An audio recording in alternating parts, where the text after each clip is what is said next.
बगली बोलावतिया घर जी बोलावतिया घर जी बोलावतिया घर जी। अरे माने ना करी कतनु माना हो करतिया होनावा रोजाना हो। अरे माने ना करी कतनु माना हो करतिया होनावा रोजाना हो। छुट्टी दे दी जाई हम सरजी छुट्टी दे दी जाई हम सरजी बगली बोलावतिया घर जी बगली बोलावतिया घर जी।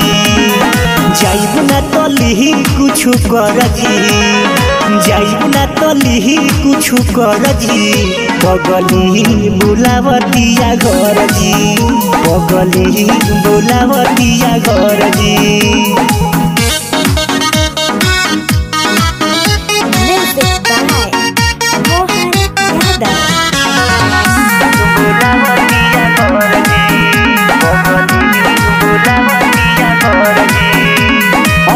बैठी जाके कदा के बुला के का करत रल तू हो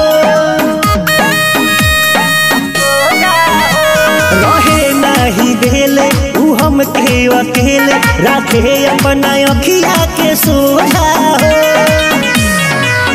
हम तो वैसन में हर पाके गईनी तर जी हम तो वैसन में हर पाके गईनी तर जी बगली बोलावतिया घर जी बगली बोलावतिया घर जी।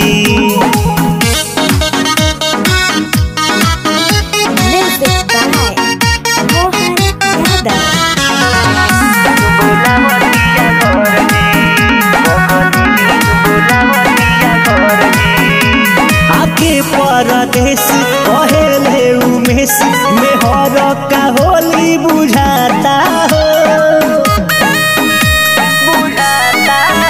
अब तो हम करा बिना बुलेट खाना पीना एको कवर ना घोटाता हो।